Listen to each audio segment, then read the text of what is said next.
On the coldest night of the year, when the wind claws at the castle walls and even the stones seem to shiver, you find yourself asking a simple question that suddenly feels very urgent. How did the knights, those ironclad heroes of your childhood stories, actually manage to sleep in these frozen fortresses without turning into statues of ice before morning? Tonight, as you settle into your own bed far from any battlements, I want you to imagine that your pillow slowly changes into a lumpy sack of straw, your walls harden into damp grey stone, and the gentle hum of modern heating fades into the distant sigh of wind, slipping through arrow slits and cracks in the masonry. And as this modern room falls away, you find yourself climbing a narrow spiral stair inside a medieval castle, your hand trailing along a wall that is cold enough to sting your fingertips. Each step echoes softly, swallowed quickly by the thickness of the stone around you, and the air grows sharper the higher you go, as if the tower itself is inhaling the winter and breathing it straight into your lungs. Torches flicker in iron brackets, giving off more smoke than warmth, the little flames bowing and straightening every time a draught sneaks in from some unseen gap. And the light they cast is soft and yellow, but never quite strong enough to push back the chill that sits patiently in every corner. You reach a doorway and step into a small chamber, a knight's sleeping room, and the first thing you notice is that it doesn't feel like the bedroom of a hero from a shining legend. It feels like the inside of a stone refrigerator, the air heavy, still, and biting, carrying the faint smell of old smoke, damp lime mortar, and something earthy that might be straw or rushes on the floor. Your breath turns white as you exhale and hangs in the air for a moment before disappearing, and you instantly understand why chroniclers complained about frost forming on the inside of windows, why letters and household accounts mention constant fires and never-ending grumbling about drafts and frozen fingers, because these walls, so thick and mighty from the outside, do not hug you with warmth. They simply trap the cold and let it settle. You walk slowly across the uneven floor, listening to the soft crunch of dried rushes under your boots, and somewhere deep in the building a door closes with a heavy wooden thud, a reminder that this place is alive even in the dead of winter, filled with servants, guards, squires, and yes, knights, all of them trying in their own way to bargain with the cold. You can hear a faint drip of water somewhere in the darkness, steady and patient, and you know that by morning that little droplet might have become a tiny icicle clinging to the stone, because in some northern castles it really could fall below freezing even inside the rooms where nobles slept, the fireplaces and braziers fighting valiantly but never truly winning. And so, as you stand there, cloak pulled tighter around your shoulders, you realize that our glittering image of knights, men in shining armor resting in luxurious chambers between battles, is only half the story, because the other half is made of chapped hands rubbing together over small fires, toes that refuse to warm, and long nights spent negotiating with the cold, layer by layer, blanket by blanket, until finally sleep arrives not as a gentle friend, but as a weary truce. Tonight we will slip into that world together, quietly and slowly, and we will follow one imagined knight through his nightly ritual, to see exactly how he turns this stone box into something just barely warm enough to survive until dawn. Our knight, the one you are going to borrow for tonight, does not begin his battle with the cold in the bed. He begins it while he is still awake, still wearing the last of his day's clothing, standing in the middle of that small chamber and listening to the wind gossip along the walls outside. His armor has already been taken away by his squire and hangs somewhere in a nearby room, still cold and smelling faintly of sweat, oil, and wet leather. But he will not sleep in iron. Steel might protect him from arrows, yet against a winter night it would become a prison of frozen metal.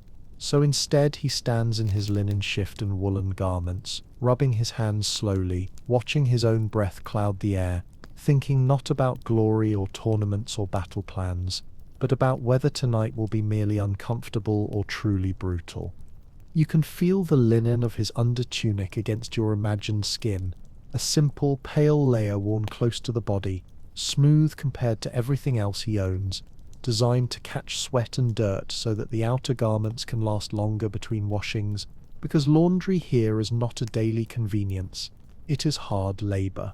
That linen is cool at first touch but practical, wicking away any lingering dampness from training or patrol, and over it he has already pulled on wool, the real workhorse of the medieval wardrobe, not the soft, delicate merino you might know, but something heavier and denser, still carrying a ghost of the sheep's natural oils. There is a faint, earthy smell to it, a hint of lanolin and fields and animals, and in this world that scent is not unpleasant, it is simply the smell of survival woven into cloth. He adds another layer, perhaps a thicker overtunic of wool, maybe a padded garment he also uses under armor, the kind that spreads the weight of metal across his shoulders during the day, and now, by night, traps his body's heat like a quiet shield. His legs are already wrapped in hose, snug and slightly itchy, and around his calves he might wind strips of cloth, or wear thicker woolen chausses to keep the cold from creeping up from the floor. On particularly vicious nights, he will not let his feet remain bare for long, but pulls on thick socks if he owns them, or simply keeps on the same foot wraps he used during the day, arranging them carefully so they do not bunch and cut off circulation, because numbness can be as dangerous as pain. You watch as he hesitates over his boots, sturdy leather things that have known mud, snow, and long rides, and here the choice is a small but important one.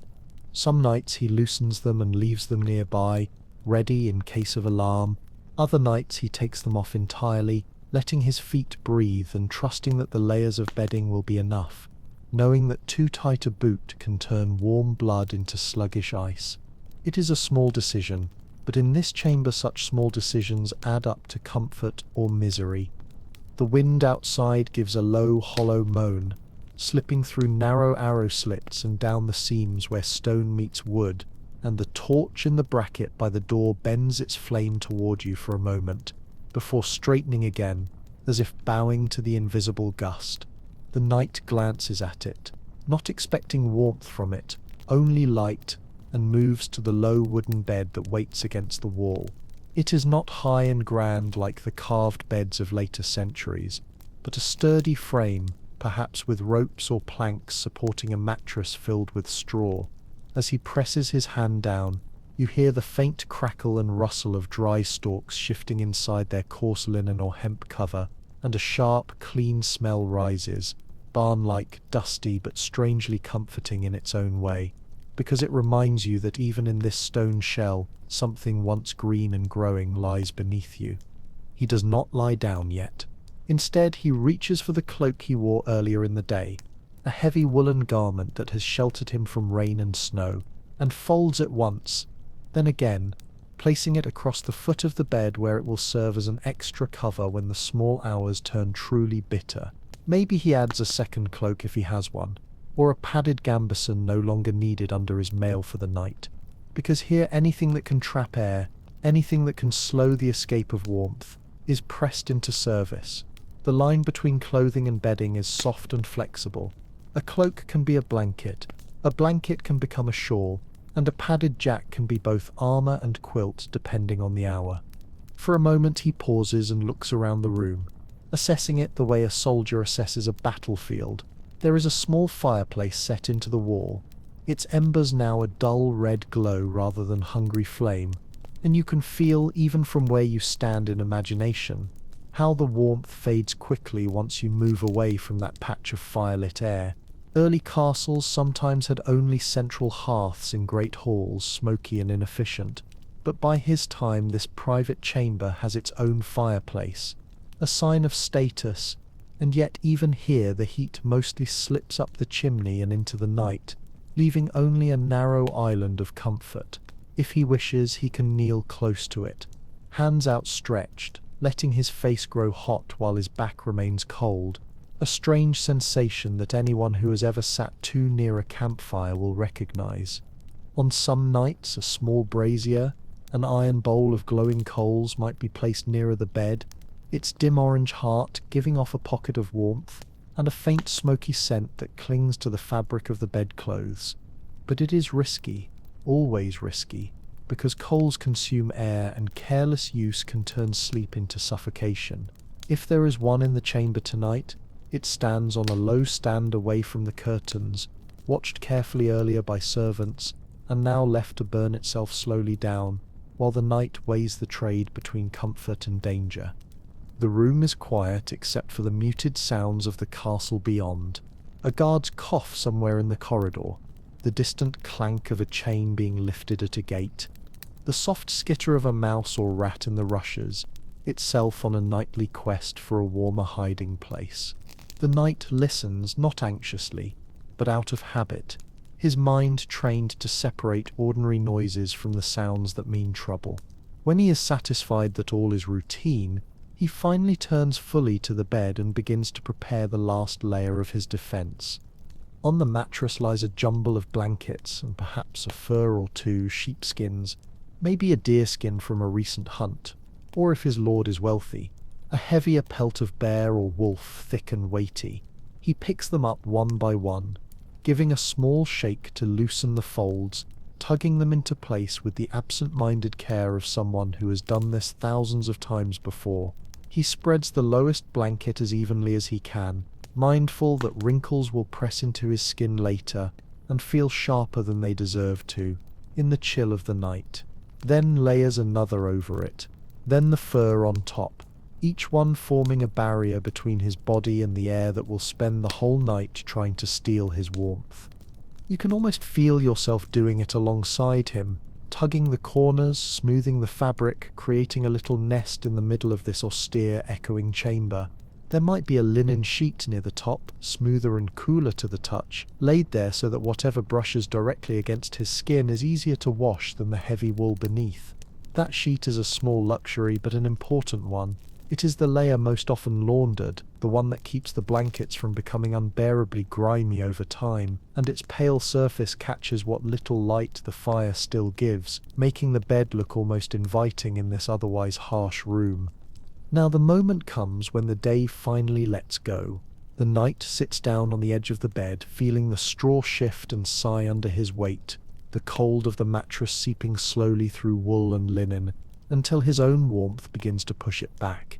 He swings his legs up, lying down carefully, pulling the blankets over himself, in one practiced motion tugging the fur high enough that it brushes his chin. If his bed has curtains, thick hangings that can be drawn around the posts, he will reach up and pull them closed, shutting out the draughts that stray in from the door and the tiny window, turning his bed into a small private tent of warmth within the larger cold of the chamber. The sounds of the room become muffled at once, the echoing stones softened into something closer to a hush. Inside this little cocoon, he breathes slowly, and so do you, noticing how even a few minutes beneath the layers begin to change the air. Your own body heat gathers, clinging to the wool and fur, turning the space from icy to merely cold, then from cold to something you might dare to call tolerable.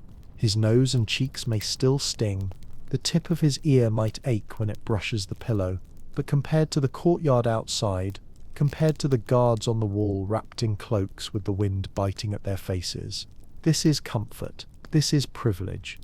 And as he lies there, eyes tracing the faint dance of firelight that leaks through a gap in the curtains, he is not thinking about the grand stories that future generations will tell. He is thinking about small, practical things, whether the servants will remember to bank the fire properly, whether the brazier will die down without incident, whether the frost will creep all the way to his bedside by morning. He shifts once, twice, finding the least lumpy spot on the straw, tucks his hands into the warm hollow between his chest and the blankets, and lets his breath slow to a gentler rhythm. This is how the night begins for him, and for you, layer upon layer, not just of cloth and fur and straw, but of habit, ingenuity, and quiet acceptance of discomfort. Outside, the castle is a fortress of stone standing against enemies and storms. Inside, beneath the blankets, a knight is simply another human being, doing what all humans do when winter presses close, arranging the little defenses he can, and trusting that they will be enough to carry him through until dawn. And as you listen to the faint crackle of the fire and the soft whisper of wool against skin in your imagination, you can feel your own body begin to mirror his, sinking a little deeper into your own bed, shoulders unclenching, eyes growing heavier, the question that opened the night slowly answering itself. Not with one grand solution, but with 100 small, patient choices made in the dim light of a castle chamber. Listed as property of a respectable knightly household, not an inn or a barracks, which hints that even among those we imagine as solitary heroes, there were beds big enough to gather people together, like logs laid close in a fire. You can picture it now in the dimness of your imagined chamber. The bed you thought belonged to one man suddenly revealed to be wider, its frame sturdier, its mattress stretching farther than a single body requires. Because in a world where every blanket, every pelt, every pillow costs time and labor and coin, it makes simple, stubborn sense to share. Our knight does not always sleep alone. Some nights, especially in the depths of winter or when the household swells with visiting retainers and allies, the bed becomes a small community, a quiet alliance made not with swords but with body heat. A squire might slip under the covers at the foot, curling himself into a tight ball near his master's legs, grateful for the privilege of any bedding at all. Another companion, perhaps a fellow knight or a trusted friend, might share the upper part of the bed, both of them lying shoulder to shoulder, each pretending not to notice how their elbows occasionally touch as they shift beneath the covers, both pretending that this is purely practical, which of course it is, but also quietly recognizing that warmth is easier to bear when it is shared. To modern eyes the idea might feel awkward, but here it is routine, almost invisible. In many places and times, beds are expensive objects, handmade and precious, and sleeping space is never wasted simply to preserve the illusion of personal bubbles. In great urban houses, records speak of servants doubled and tripled in narrow beds in the attic, and in the countryside entire families piled together in a single alcove, parents, children, even the occasional grandparent all nesting under the same woolen mountain. In a castle the pattern shifts with rank, yet the logic remains. If the night is cold enough to bite through fur, then pride is thinner than frost, and two bodies together give off more heat than one. Imagine yourself now as a late arriving companion, pushing past the heavy curtains while the room outside still breathes that knife-edged chill. Inside the bed space the air is warmer, thickened by the breath of those already lying down. The knight has taken the wall side, a sensible choice in case of disturbance, with his back near the cold stone but his sword somewhere within reach. Beside him another man occupies the middle, and you are left with the edge closest to the draught that sneaks under the curtains.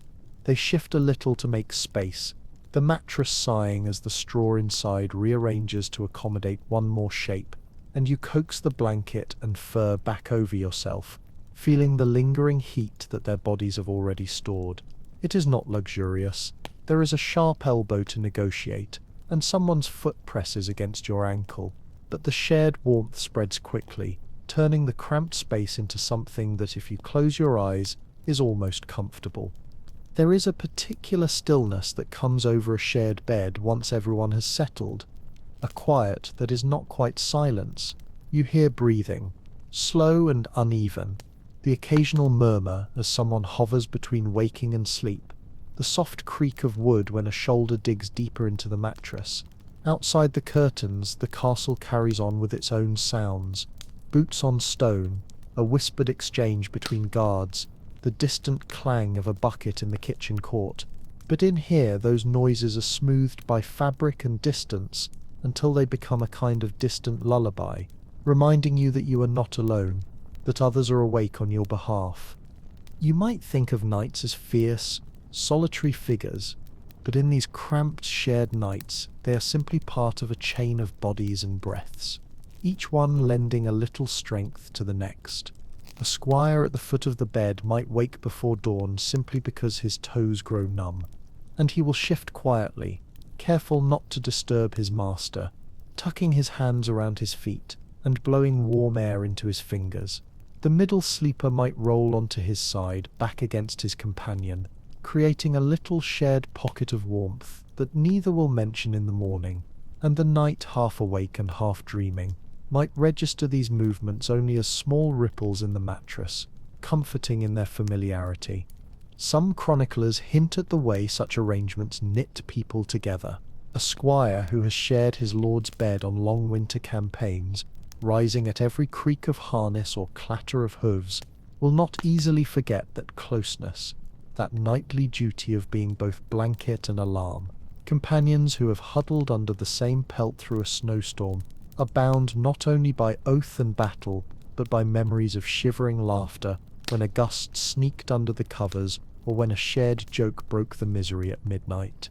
Warmth becomes a kind of glue. The bed is not only a place of sleep, but a place where bonds are woven quietly in the dark.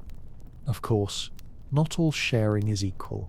In your imagined castle, the great lord and his lady might have a large bed to themselves, curtains embroidered with rich colours and lined with fur, while down in the servants' quarters rough pallets line the walls, boys and maids wrapped in whatever scraps they can find, colleagues turned unwilling bedfellows by necessity. Yet the principle is the same all the way down the social ladder. When the temperature drops low enough, the human body does what it has always done, huddles close to other human bodies, ignoring ceremony and pretending not to notice the awkwardness, because the alternative is teeth chattering alone in the dark. You can feel that logic in your own bones as you listen in imagination to the breathing around you, the soft, almost animal warmth pressing in from both sides. The fur above you grows heavier with each passing minute, as if the night itself has weight, but beneath it the collected heat slowly pushes back against the stone-cold air. The tip of your nose still tingles now and then, and your ears prick up at every gust of wind that rattles the shutters, yet your core begins to relax, shoulders loosening, spine sinking into the relative softness of the mattress. You are no longer fighting the cold alone. The bodies beside you are a quiet shield. Scholars today debate how common such arrangements were for knights specifically. Some argue that men of rank guarded their privacy more fiercely, insisting on solitary beds except on campaign or in overcrowded situations. Others point to records and literature that casually mention sharing beds between men of similar status, suggesting that it might have been more normal than we like to imagine. The truth, like so much of the past, probably changes from castle to castle, winter to winter, crisis to calm. Yet as you lie in this imagined bed, pressed gently between knight and companion, it is easy to see why the practice persisted. In a building where stone drinks in the cold and gives little back, the human body is its own small hearth, and the simplest way to magnify a flame is to gather several together. Gradually the restless shifting slows. One of your companions gives a final sigh, long and low, the kind that empties the lungs of the day's worries. Someone's hand twitches, perhaps chasing a dream, then goes still. The air inside the curtains grows warmer, just a little humid with shared breath, and the cold that earlier seemed to crouch on your chest like a weight now lurks only at the edge of the blankets, whispering threats it can no longer fully carry out. Outside, the castle stands unmoved on its rock, a silhouette of towers and battlements against a sky veiled in cloud. But inside this narrow rectangle of mattress, 4 posts and curtain, a fragile, human-sized pocket of warmth has been made. You feel your thoughts lengthen and blur, stretching like the shadows cast by a dying fire. You are aware, in a distant way, that the night is still vast, that somewhere above you snow might be piling on the roof, and frost might be spreading delicate lace along the inside of the shutters. Yet closer, here, beneath wool and fur and the gentle pressure of another shoulder near yours, the vastness shrinks. The world becomes the warmth you can feel, the breath you hear, the slow, steady rhythm of hearts beating in unison toward morning. And as sleep begins to edge closer, you understand something simple and deep. For all the engineering of stone walls and iron gates, for all the invention of fireplaces and braziers and padded garments, the most reliable shield against a medieval winter night was this quiet, wordless agreement between bodies to share what heat they had. A knight might own castles and titles, But when the wind howled and the fire sank to embers, he relied on the same ancient instinct as the lowliest servant to curl close to another living soul and trust that between them, somehow, it would be enough to reach the dawn. The warmth you've built together beneath the blankets settles into a steady, almost drowsy rhythm, and for a long while the chamber feels suspended outside of time, a dim cocoon inside a world carved from ice and stone. Yet no night in a medieval castle ever sleeps entirely through. The structure itself has a way of shifting, whispering, reminding anyone awake, or half awake, that it is alive in its own heavy architectural way. You feel it first as a subtle tremor in the mattress, the faintest vibration that travels up through the straw like a small ripple in a pond. Someone farther down the corridor has closed a door, a heavy wooden one with thick iron strap hinges, and the sound moves slowly through the stone like a yawn from the castle's belly. It doesn't wake anyone fully, not even your knight, who stirs only enough to tuck his chin deeper beneath the blanket. But you hear it, that deep, muted thud, fading into the wall like a heartbeat swallowed by earth. The fire in the hearth has dwindled to a dull red glow, its warmth now a memory more than a presence. Occasionally a coal gives a soft sigh of collapse, sending up a tiny burst of sparks that flicker once and then vanish. You can almost imagine the servants who placed those logs there earlier in the evening, kneeling on cold stone, rubbing their hands together afterwards, as if hoping the warmth trapped in their palms might follow them through the rest of their tasks. It's possible that one of them will return before morning to bank the embers or quietly restack wood, but just as possible that the fire will be left to fade entirely, leaving you and the others to rely only on the warmth already trapped under the covers. The castle breathes differently at night. When the bustle of daytime dies and the torches in the great hall burn low, other sounds take over. The wind grows braver, curling itself around the battlements, slipping thin fingers under shutters and through arrow slits.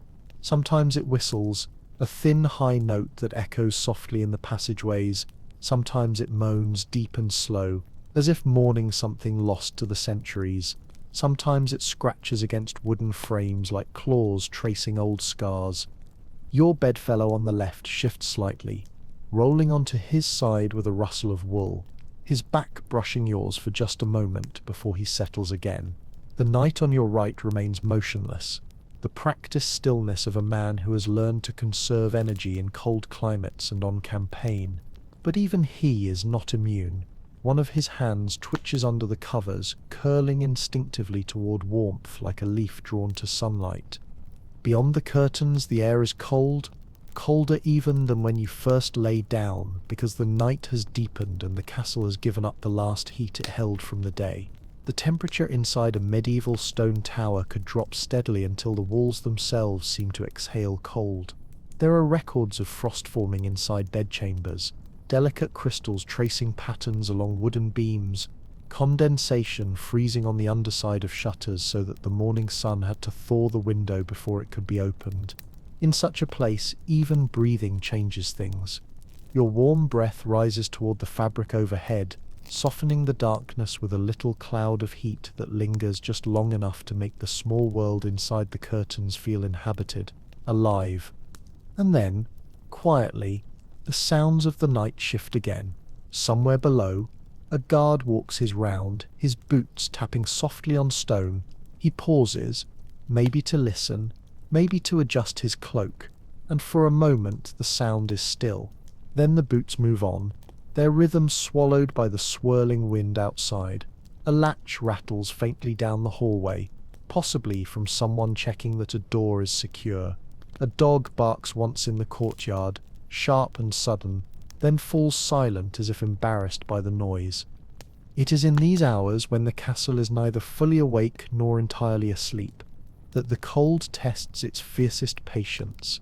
Every tiny gap in the stone, every seam in the wood, becomes a doorway for chilled air to slip in. The curtains around your bed stir slightly, just a flutter, and you realize a thin draught has found its way beneath them, swirling around your ankles like a curious spirit.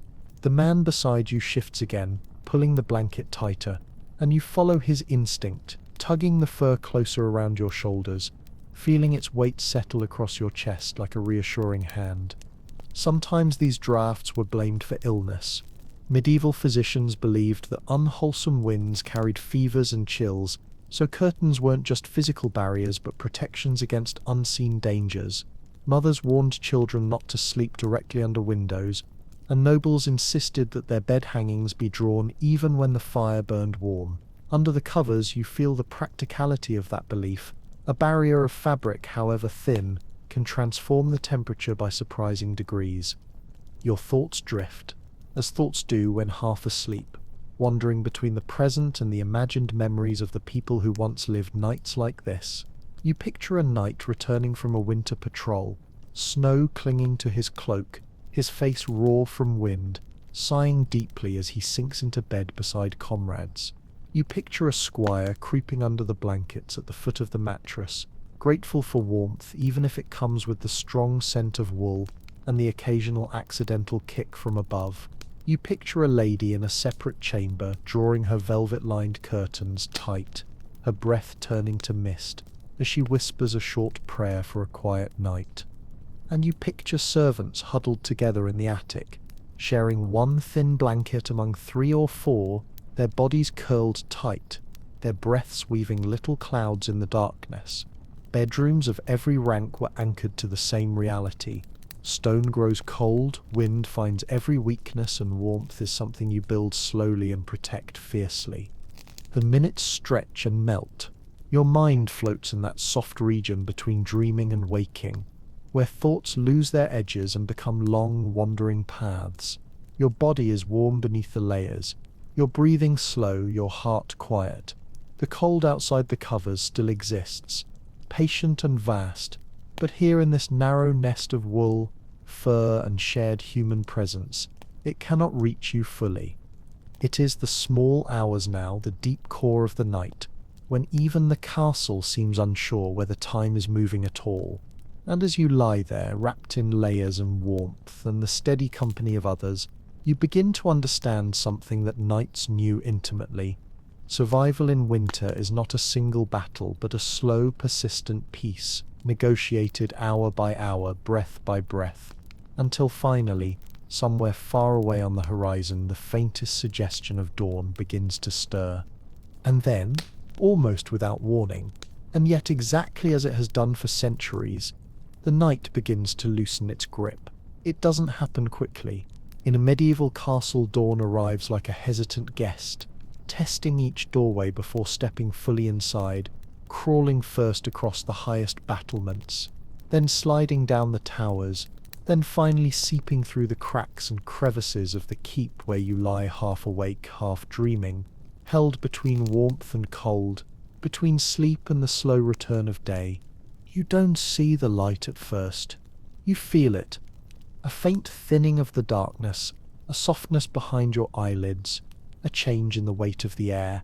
The bed curtains, still drawn close around you, no longer swallow sound in the same way.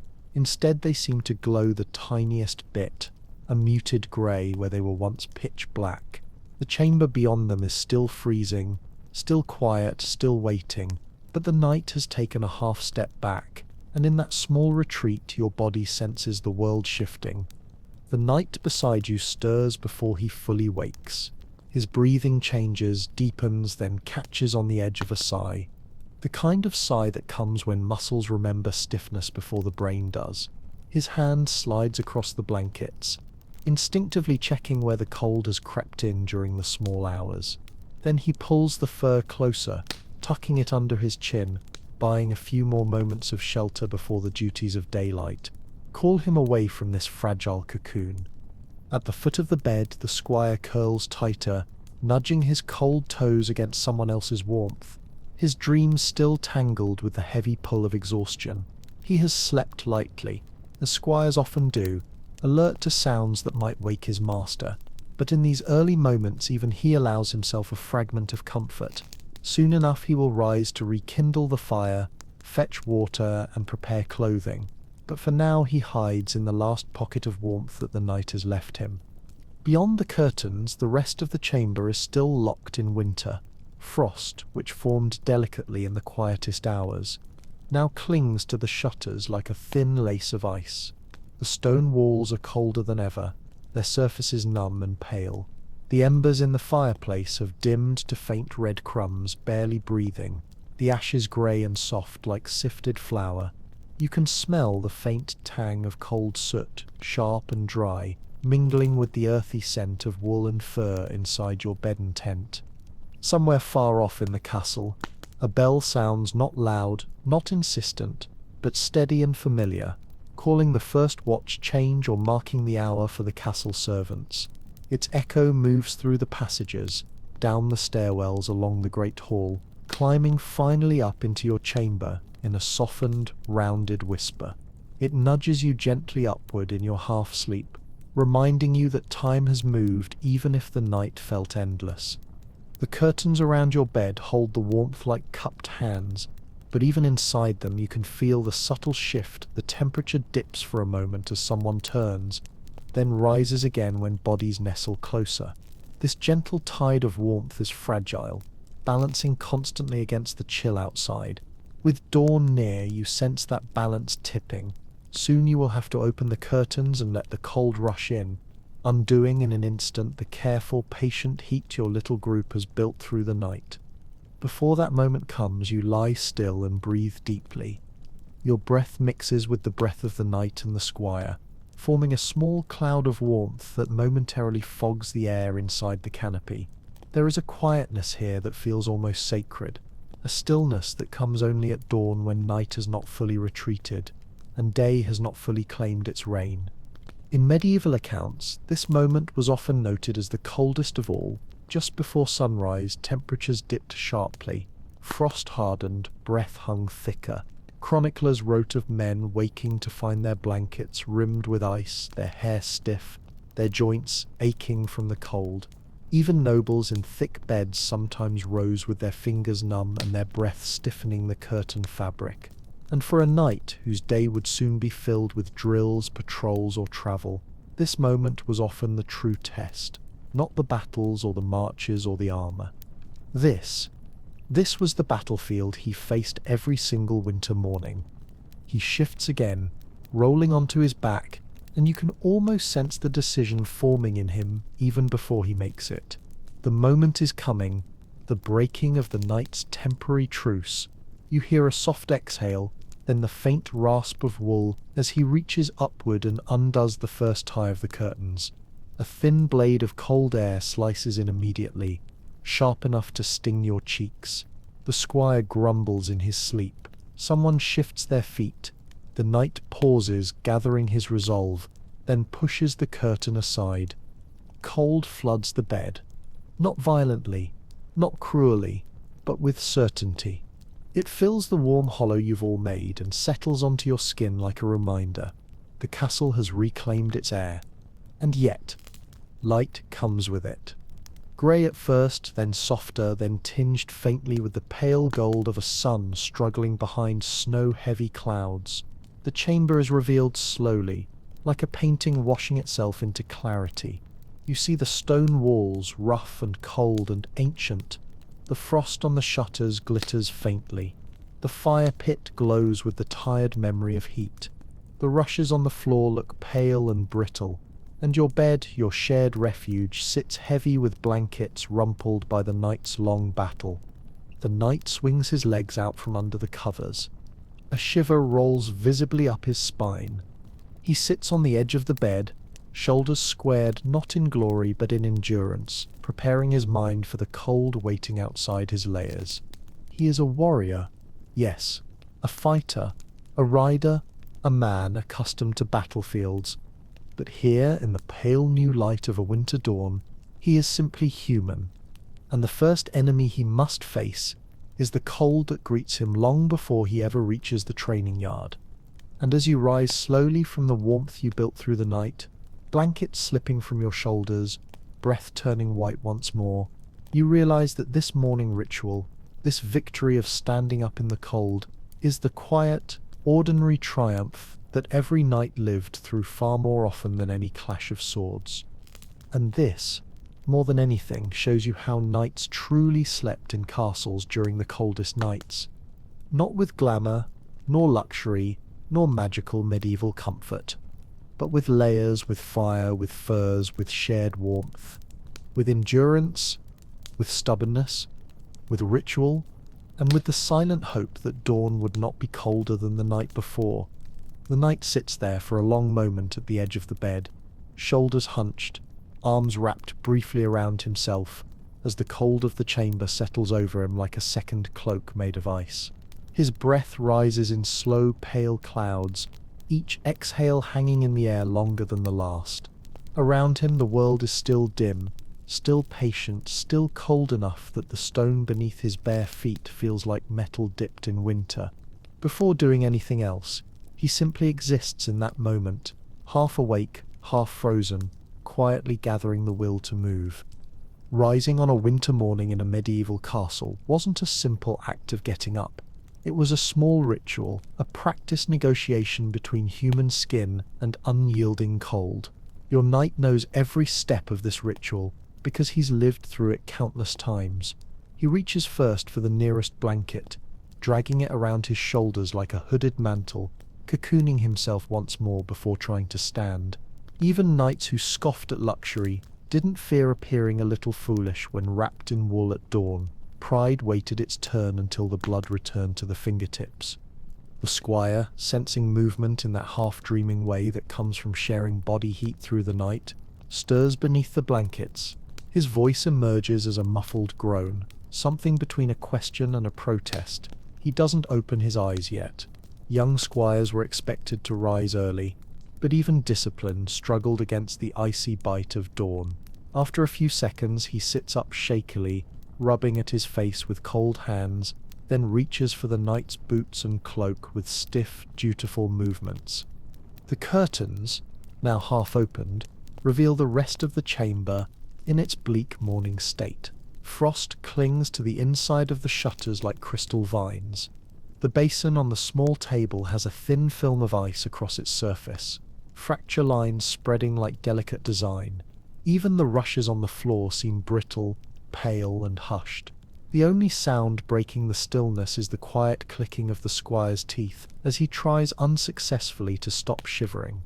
He bends toward the fireplace next, blowing gently on the spent embers. A tiny red glow responds deep in the ash, a stubborn ember refusing to die.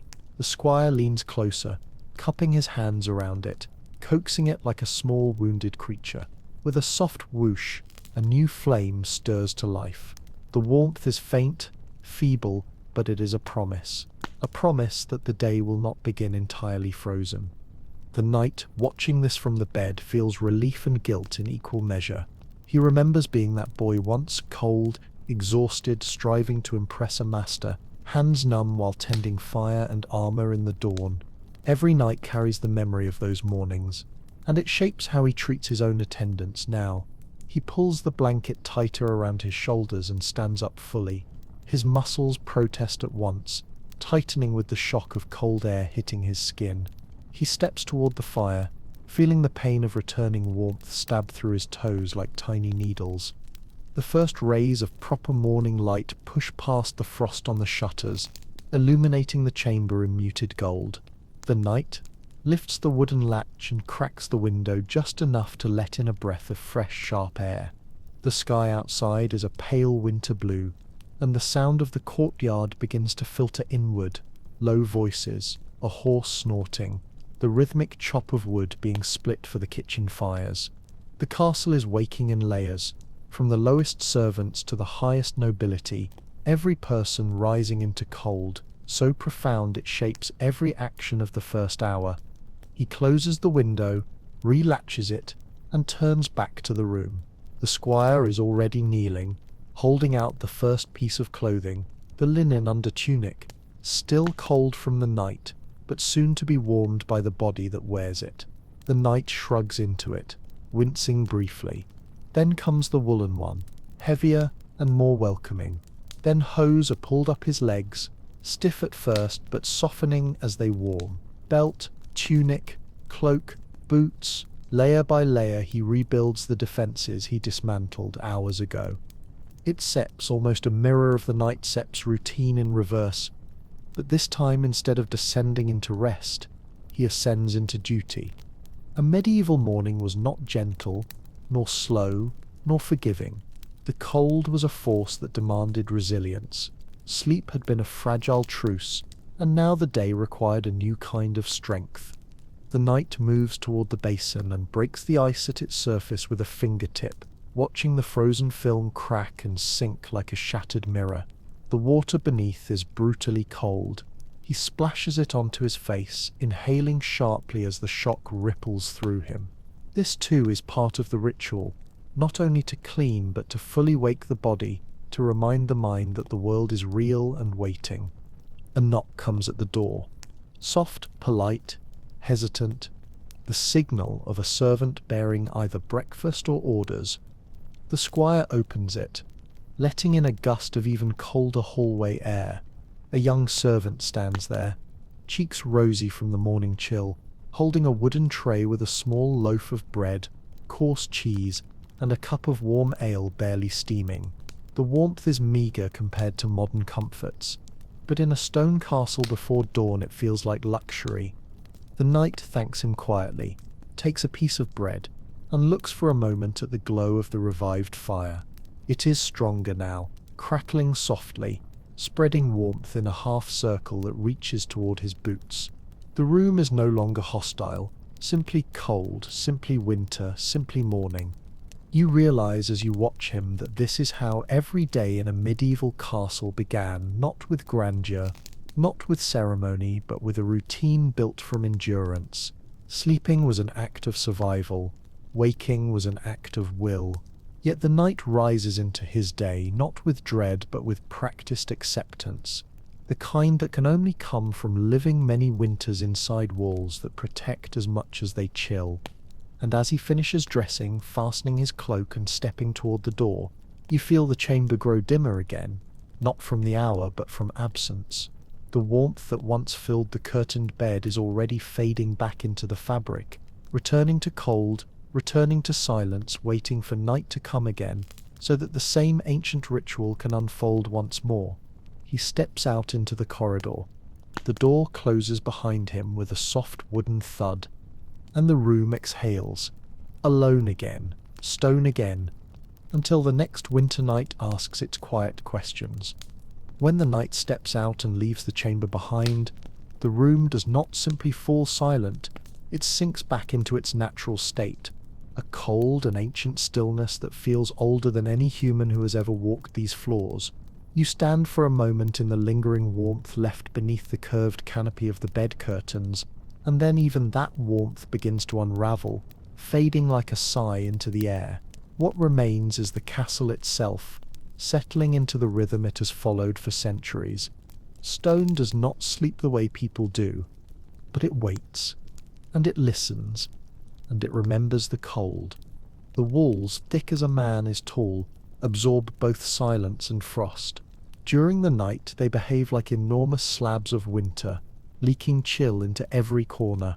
But as the castle wakes, those same walls hold echoes of footsteps and soft voices, carrying sound down corridors the way a river carries silt between its stones.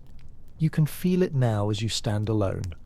The quiet creaking of timber beams that have survived 100 storms, the faint groan of a shutter shifting against its frozen latch, the distant rattle of a drawbridge chain pulled slowly up the outer wall.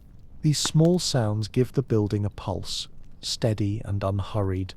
Castles were not comfortable places, but they were alive in their own slow language. You walk a few steps away from the bed, feeling the cold of the floor climb through your feet like a tide.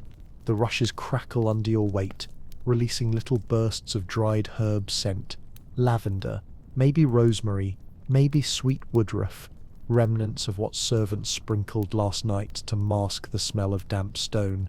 The aroma is faint now, but in winter it becomes part of the castle's breath, a quiet blend of smoke, soil, wool, and ancient lime mortar. You reach the shuttered window and press your hand against the frost-painted wood. It sucks cold enough to sting, cold enough to remind you that outside, beyond this pocket of flickering firelight, The wind still prowls the parapets like a restless sentinel. And yet, even in this frozen reality, the castle has its own way of keeping watch. Every winter night, inside a fortress followed an invisible choreography. Guards on the battlements stamping their boots to fight the numbness.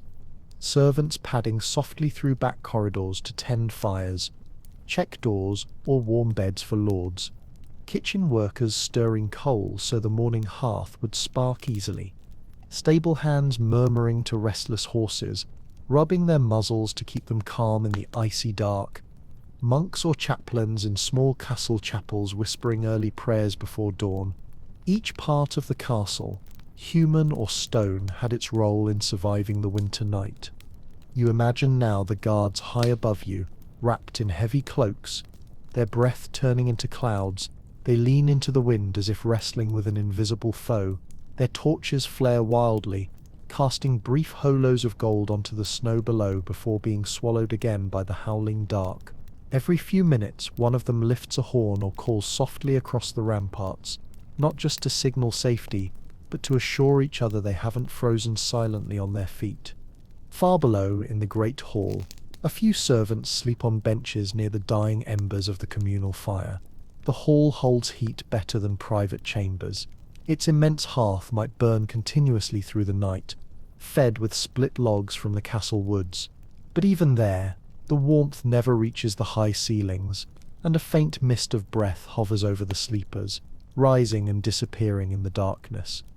In the kitchens, the enormous cauldrons sit cold, their iron surfaces frosted white. Pots and ladles hang like silent metal ghosts.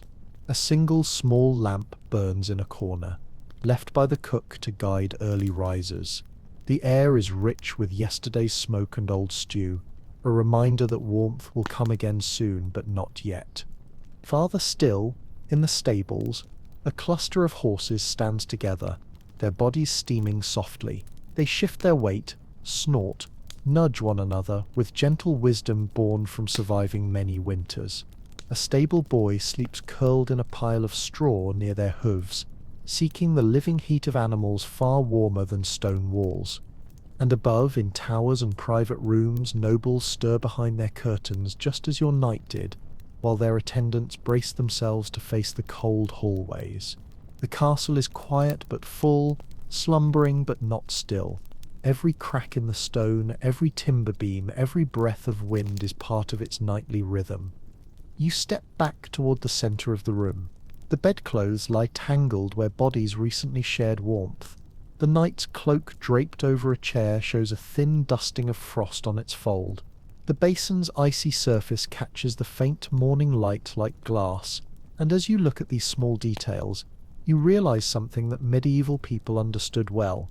A castle was not built to be warm. It was built to endure.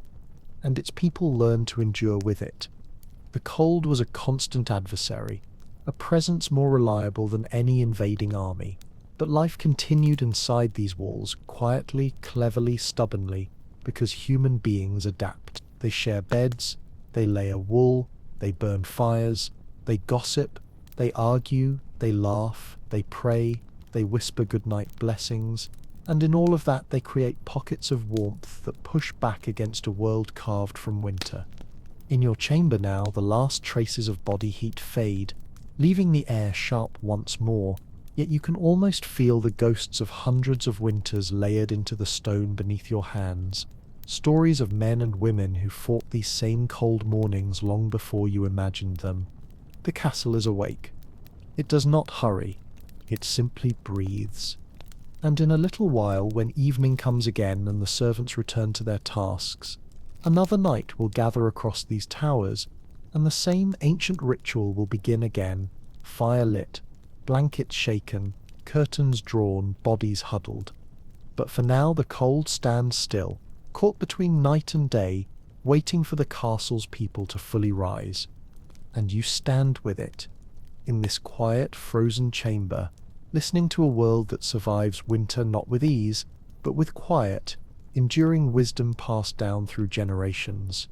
As you linger in that cold chamber, the last threads of warmth dissolving into the air, You begin to sense the castle shifting from its slow winter night breathing into the steadier, more purposeful rhythm of morning, and it becomes clear that this transformation is not marked by any single sound or act, but by a gradual accumulation of subtle changes.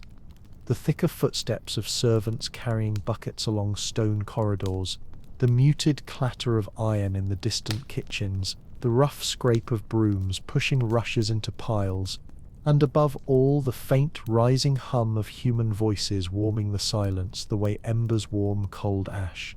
The cold still rules the room, but its grip is no longer absolute. The pale winter sunlight that filters timidly through the frosted shutters does not bring warmth, yet it brings definition, outlining the bed's rumpled layers, catching the edge of the night's cloak draped over the chair, painting the stone blocks of the wall with thin silver-blue veins that look almost like frozen rivers across an ancient landscape. And in this slowly brightening world, you begin to understand that the castle itself treats daylight not as a gift of warmth, but simply as a reminder that work must resume regardless of temperature.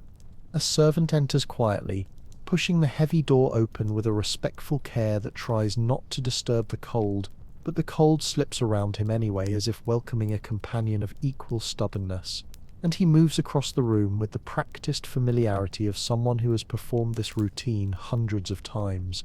His breath white in the air, his hands reddened by hours of carrying cold metal and frozen wood, his movements swift but careful as he checks the hearth, shakes out the blankets, and straightens the pelts that only moments ago sheltered the knight and his squire. He lifts the linen sheet, stiff from the night, and shakes it briskly, sending a quick flurry of frost crystals into the air that glimmer briefly in the morning light, before settling back onto the floor like tiny fallen stars.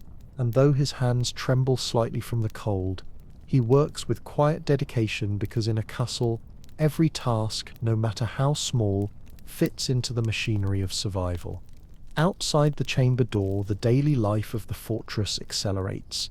You hear the clank of bucket chains in the courtyard as water is drawn from the well, its icy surface broken with an iron rod to draw liquid from beneath the frost, and you hear the first barked orders from the yard where men begin gathering for morning drills, their voices sharp and clipped as they stamp their boots on the flagstones to fight the cold that nips at their ankles like a persistent dog.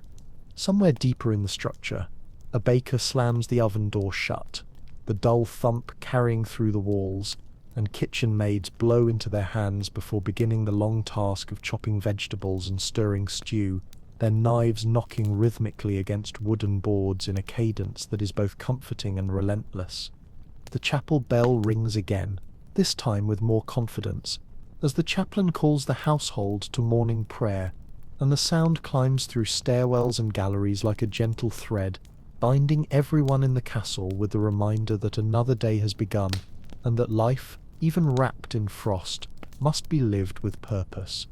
As these sounds swell and overlap, the chamber around you seems smaller, as if the cold is being pushed slowly toward the corners by the collective will of dozens of waking bodies, and you watch the servant finish his duties by placing kindling near the hearth, adjusting the shutters so that the weakest strands of sunlight can fall against the frost-rimmed basin, and smoothing the blankets into neat, layered order in preparation for the next night's battle against the cold. You understand now that this room, like the castle itself, follows a cycle as old as its foundation. The cold invades, the night deepens, layers of warmth are built, shared, and fiercely guarded. Dawn arrives like a cautious messenger, the warmth retreats, and the duties of day overwrite the memories of shivering bodies until evening returns to summon the ritual again. You step once more toward the window, feeling the boards groan softly beneath your feet, and when you press your hand to the shutter, the frost has begun to thin slightly under the touch of daylight. Not enough to melt, not enough to surrender, but enough to show faint wooden grain beneath the ice. And in that faint thinning you feel the castle's acknowledgement that the worst of the night has passed, even if comfort remains a distant luxury. Beyond the wall, the courtyard now stirs with life. Horses snort clouds into the air, as they are led from their stalls, Chickens scratch at frozen earth.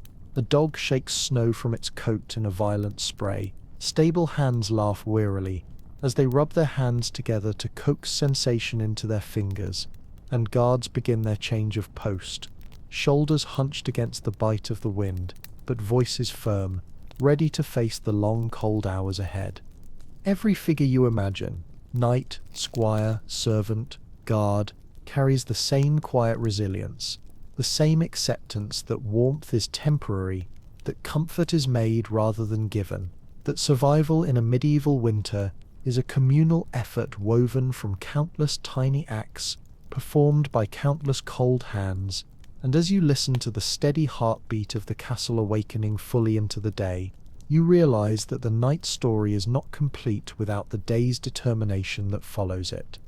Because in the end, this is how medieval castles survived their coldest nights, with people who woke into the cold, worked through it, pushed against it, prepared for it, endured it, and at last, when evening fell again, faced it once more, knowing the cycle would repeat, but trusting that the rituals, the layers, and the shared warmth would carry them safely through until the next dawn. As the castle settles fully into the rhythm of morning and its people disperse through courtyards, stairwells, and dim corridors, you find yourself replaying the image of the chamber where the night unfolded, realizing that everything you witnessed there, the layering of wool pulled tightly to the chest, the frozen skin of water in the basin, the mingled scent of smoke, straw, and damp stone, the bed drawn close to the fire, the heavy curtains tied shut with almost ceremonial precision, was not simply the survival strategy for one brutal night, but part of a much larger, older pattern, a rhythm that shaped every medieval winter until these actions became instinct, and instinct hardened into memory, woven directly into the bones of the castle itself.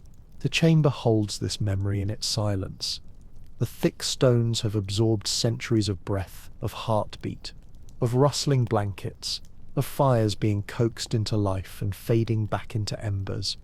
And if you listen closely enough, it is as though the cool air still carries faint traces of those long vanished nights. Echoes of muffled laughter, hurried whispers meant to push back the cold, the soft shifting of bodies settling under heavy furs, the distant snap of a log collapsing in the hearth, all layered into the stillness of a space that has endured more winters than any human could count. You understand then that warmth for the people who lived in such places was not a natural state but a temporary triumph, a fleeting prize that needed to be won again every single evening, a quiet battle fought against a world that offered no comfort without effort. Warmth was something constructed by patient hands, by lighting a fire that could die within minutes, if ignored, by adding layer after layer to a weary body, by sharing breath and space with another person, by laying furs over cold floors so the stone would not climb into your bones. And these repeated gestures were, in truth, the only form of security they possessed. If you picture the knight now descending into the great hall, shaking out his heavy cloak, warming his hands over a steaming bowl of pottage, and observing others as they drift toward the hearth, you can sense how each person silently cherishes whatever heat they can find. A sip of warm drink, a log hissing as it catches flame, a narrow beam of winter sunlight slipping through a warped shutter, a half-hearted joke shared only to make stiff faces move, and this quiet appreciation creates a fragile, unspoken community, a bond that joins nobles, squires, servants, and guards, all equally humbled before the same cold that presses on their shoulders. In fact, it is within this equality of cold that you glimpse the heart of medieval life. No matter how fine the fur, how richly dyed the curtains, how full the woodpile, or how high a person's rank, the stone of the castle treated them all the same, and the breath of dawn, hard, sharp, indifferent, entered every chamber without discrimination, which made the rituals of warmth, closing the bed curtains, shaking out blankets, adding straw, lighting torches, layering garments, a shared language of survival whispered across status and age. You turn back toward the bed, now neatly remade, its smooth blankets so different from the tangled heap of only an hour before, when bodies shivered beneath them and breaths drifted upward like fog over an icy river.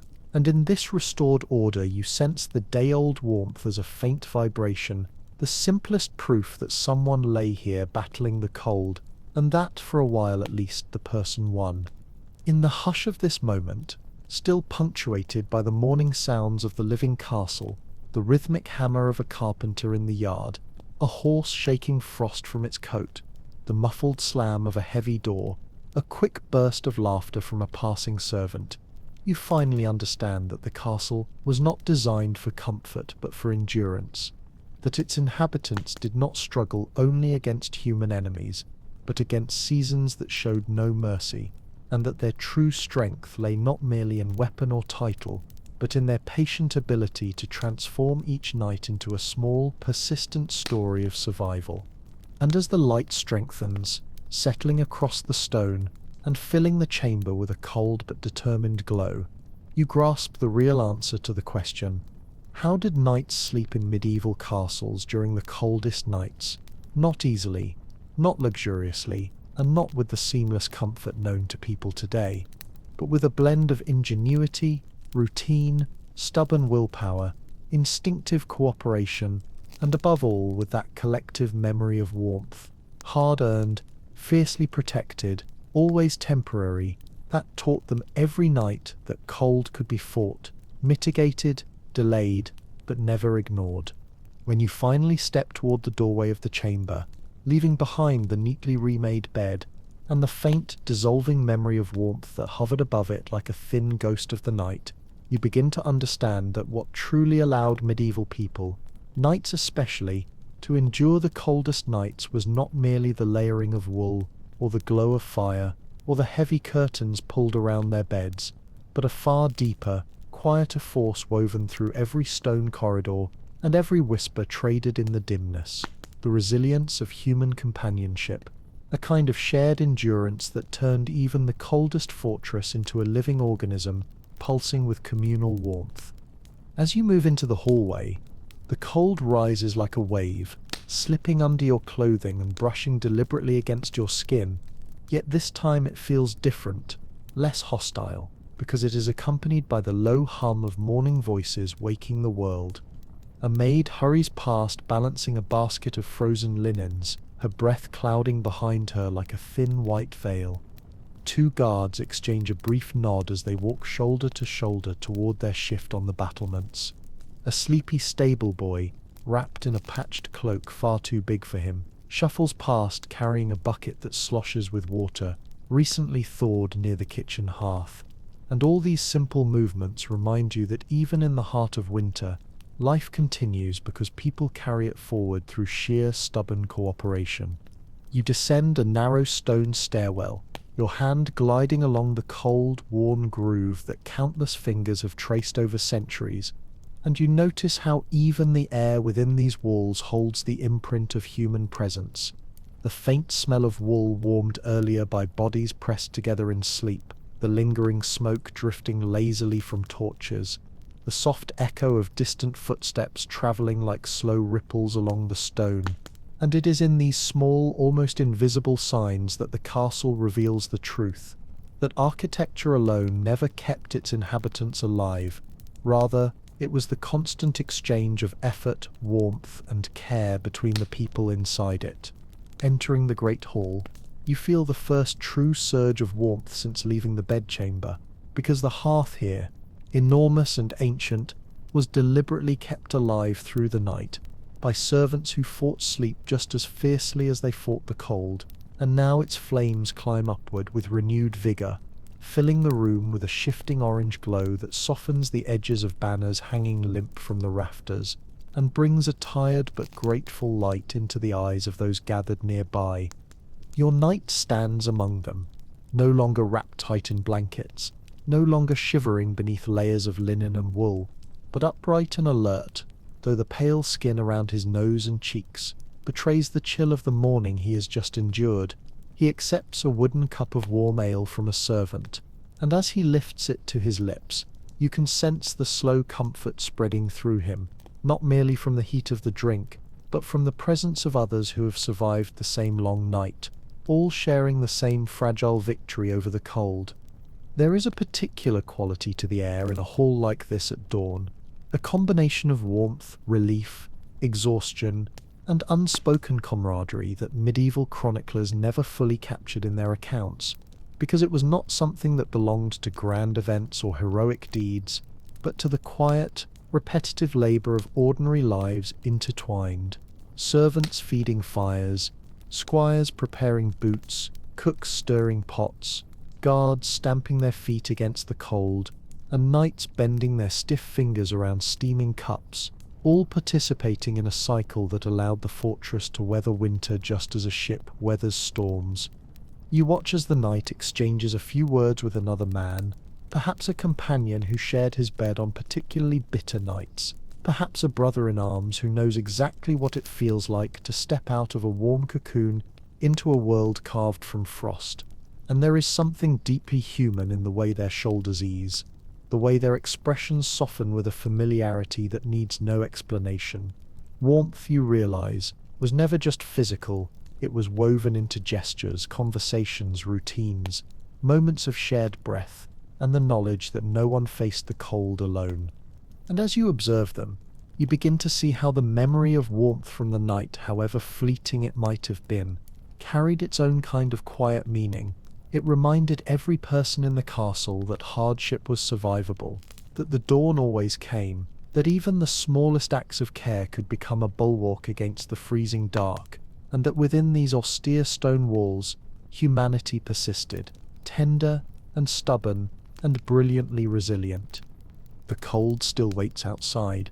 You can see it in the breath of men entering from the courtyard, in the frost clinging to their cloaks, in the snow dusting their boots. But here inside, within this great hall warmed by fire and people and purpose, you understand that this fortress, for all its severity, survived winter because it was filled not with stone alone, but with lives bound together by necessity, loyalty, and the simple, enduring desire to make it through one more night. And so, as the morning strengthens and the day's first true tasks call your knight away from the hearth, you realize that you now hold the complete answer to how medieval knights slept through the coldest nights. They endured the darkness through layers of cloth, yes, and through fire, and through fur, and through the architecture of beds, but most importantly through the presence of others, through the shared rituals, shared breath, shared labor, and shared memory of warmth, that transformed a frigid castle into a living sanctuary of human endurance, night after night, winter after winter.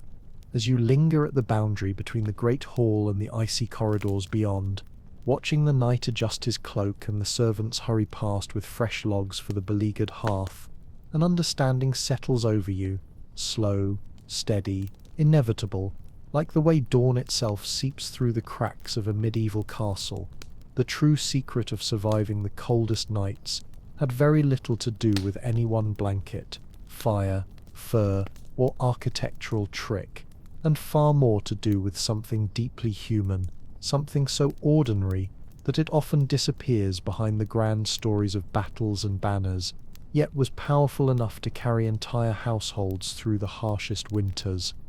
It was continuity, the unbroken chain of nightly rituals, practiced not because they were perfect, but because they worked well enough, repeated generation after generation, until they became as natural as breathing and as dependable as the sunrise.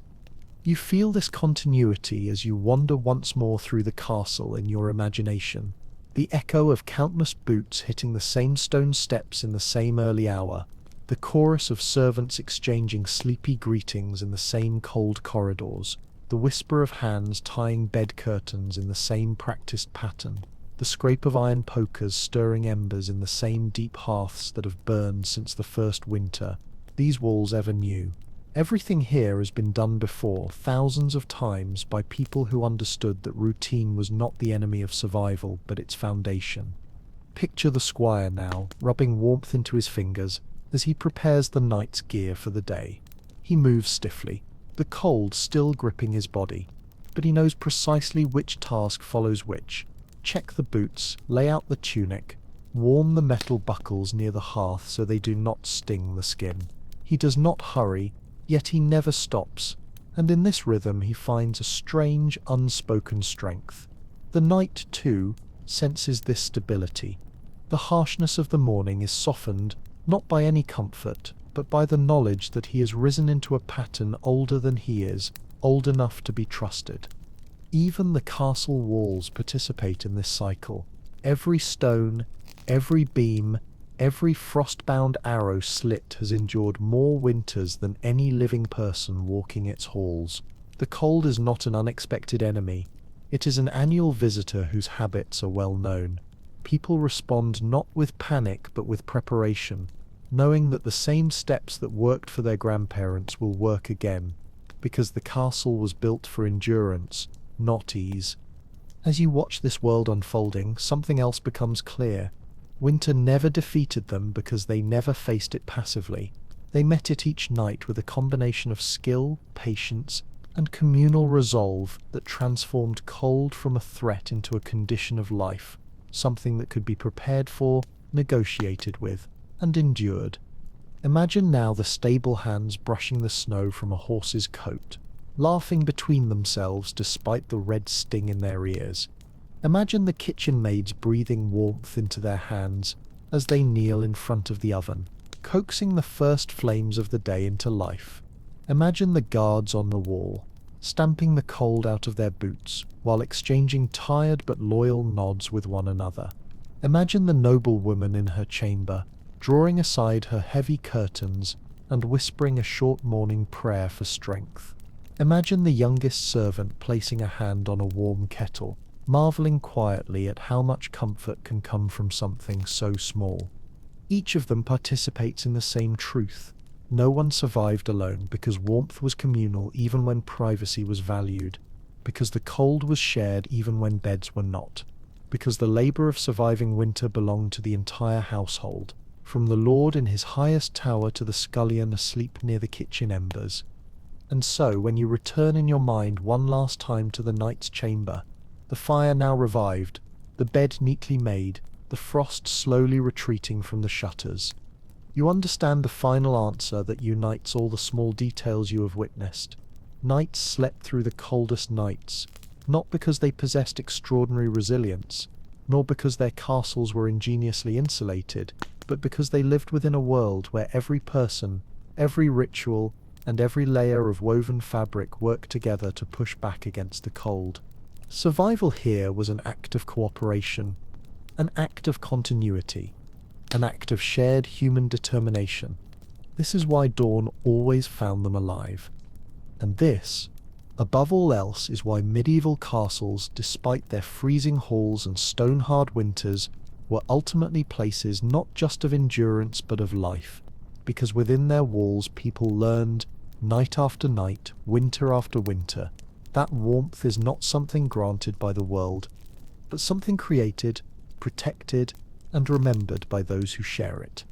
As the day unfolds and the castle moves through its rigid patterns of work and duty, you begin to understand that winter in a medieval fortress was not a single ordeal but a long, deliberate cycle, and that everything the inhabitants did from sunrise to sunset was quietly shaped by the knowledge that night would return, bringing with it the same cold that pressed into every seam of the stone, every gap beneath the door, every sliver of space between shutter and wall. The castle never truly warmed, not fully, not in the deep heart of winter, and so the people living within it carried the memory of last night's cold like a shadow across their daylight tasks, preparing almost unconsciously for the moment the sun would sink and the ancient battle would begin again. You see this in the stables first, where the stable hands, after tending to the horses and hauling frozen buckets, gather bundles of straw to dry near the hearth, knowing that when night comes this very straw will soften the pallets on which they sleep, turning icy stalks into something that can hold the trace of body heat, just long enough to keep a sleeping boy alive until morning. You see it in the kitchen where firewood is stacked in careful piles near the ovens, not only for cooking but for the fires that will warm rooms upstairs, because if the logs run short, No amount of wool blankets will stop the bitter air from creeping into joints and lungs as the hours stretch past midnight. Even the servants sweeping rushes from the floors understand their contribution to the nightly ritual. They gather the dried stems, throw out the damp ones, and spread fresh rushes mixed with herbs, not simply for scent, but because dry rushes insulate the ground, adding one more layer between cold stone and vulnerable feet. The herbs, too, mattered more than just for fragrance. Medieval minds believed that rosemary or lavender mixed in the rushes could ward off illness carried by cold draughts, turning the floor itself into a quiet guardian against the winter's invisible threats. Up in the great hall, the steward inspects the wood pile, calculates how long it will last, and gives measured instructions to ration or replenish it, because a hearth that burns too hot in the day might leave the night without enough fuel to keep frost from forming on the stone benches. Every choice is tied to the coming darkness, and no one needs to speak aloud what they all know. Warmth is fleeting and preparation is everything. And as the shadows lengthen across the courtyard, the castle slowly changes its posture. What was a bustling centre of labour becomes a fortress again, not only against human enemies, but against the cold itself. Doors are shut earlier, lids are placed over water barrels to stop them from freezing solid, cloaks are hung near fires so they won't crackle with frost when worn again at dawn, and servants move from room to room checking shutters, tugging at latches, tightening ropes on bed curtains, clearing ash from fire pits, so new flames can take hold quickly. The knight, returning from training or a patrol, feels this shift instinctively. His breath curls thickly in the air, his cheeks stinging from the wind, and as he walks up the stone stairwell to his chamber, he already knows what awaits him. The cold kiss of the stone under his boots, the faint lingering warmth trapped in the walls from the morning fire, and the bed that looks neat and composed now but will soon become the fortress within the fortress, the single place where softness and survival meet. He eats his evening meal near the hearth, leaning just close enough that his cloak grows warm across his shoulders, but not so close that it catches a spark. He watches servants prepare the hall for night, closing shutters, banking the fire, placing a brazier near the dais for lingering warmth. And when he finally rises to return to his chamber, the entire castle seems to breathe out a long, slow sigh, as if settling itself for the long and silent test ahead. Back in his room, the ritual begins almost without thought, because memory guides his hands. He checks the curtains. He shakes the blankets to loosen the stiffness from the day. He tests the weight of the pelt to ensure it will trap heat. He places his boots within reach, but not too close to the fire. He loosens the ties of his tunic, so his blood can circulate freely, and he waits for the squire to warm the sheets with a brazier, just long enough to cut the initial bite of the cold. Outside, the wind rises again, brushing the stone with long, icy fingers, and the sky darkens into a deep, merciless blue. The torches along the battlements flare and bend as gusts sweep past them. A guard coughs into his cloak, another stamps his boots, another mumbles a quiet prayer. Inside, the bed curtains close. The blankets settle. The pelts fall across tired bodies. Breath fogs softly in the dark. And as the knight lies down once more, wrapping himself in layers of wool while the chamber cools steadily around him, the cold begins its familiar creep, testing the edges of the bed, pushing at the seams of the curtain, probing for any weakness in the layers he has built. But he does not fear it. Not because it is weak, but because it is known. It is the same cold he survived last night, and the night before, and every night of every winter stretching back into memory. In this way, the castle teaches its harshest lesson. Not that comfort is impossible, but that comfort must be earned every single night through preparation, routine, shared warmth, and the steady knowledge that dawn will always come if you can endure until it arrives. And so the knight closes his eyes, feels the warmth gathering slowly around him, hears the faint crackle of the dying fire, senses the breath of the squire at the foot of the bed, and drifts once more into that delicate, half-warm, half-frozen sleep that sustained every medieval soul through the longest winters. Night has returned. The cold has returned. The ritual has returned. And within these stone walls, so has the quiet human will to survive it.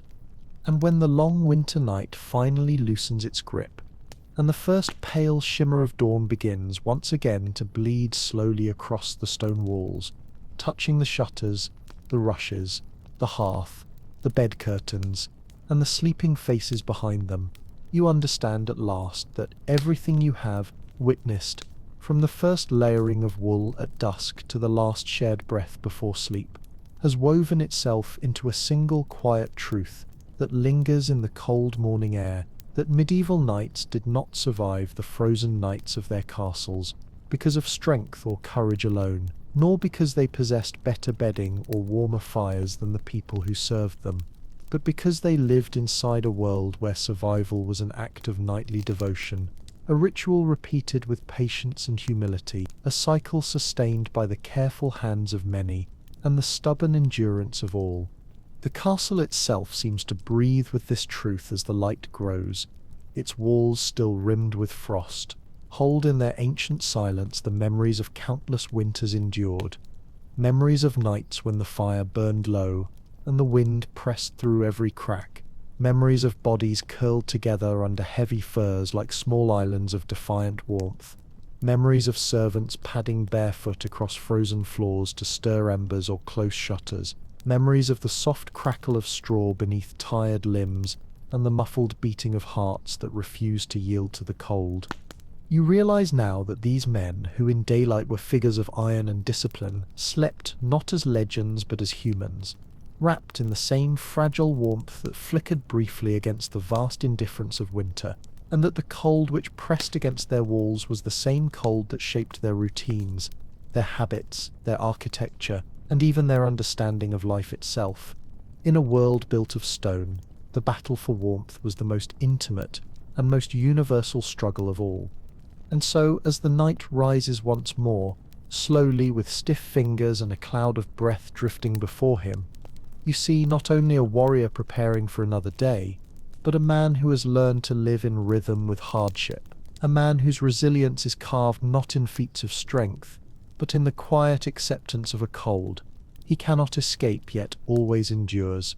He pulls his boots closer to the fire, tests their warmth with a cautious hand, and wraps his cloak around his shoulders with a practiced familiarity that belongs not to drama but to life. The squire stirs, the servants begin their rounds, the guards outside shift their weight against the wind, and the castle awakens into another winter morning exactly as it has done for centuries.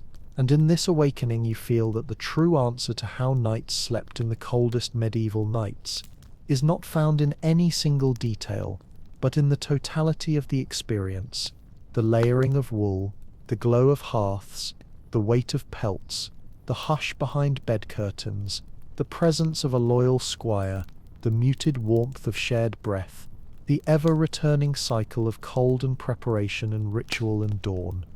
And as you step back from this imagined world, letting the cold stone walls fade and the layered blankets dissolve, the final understanding settles gently upon you like falling snow, that medieval nights were survived not through comfort but through constancy, not through abundance but through ingenuity, and not through isolation but through the quiet, persistent togetherness of people who, despite everything the winter claimed, found ways to preserve their warmth, their sleep, and ultimately their humanity.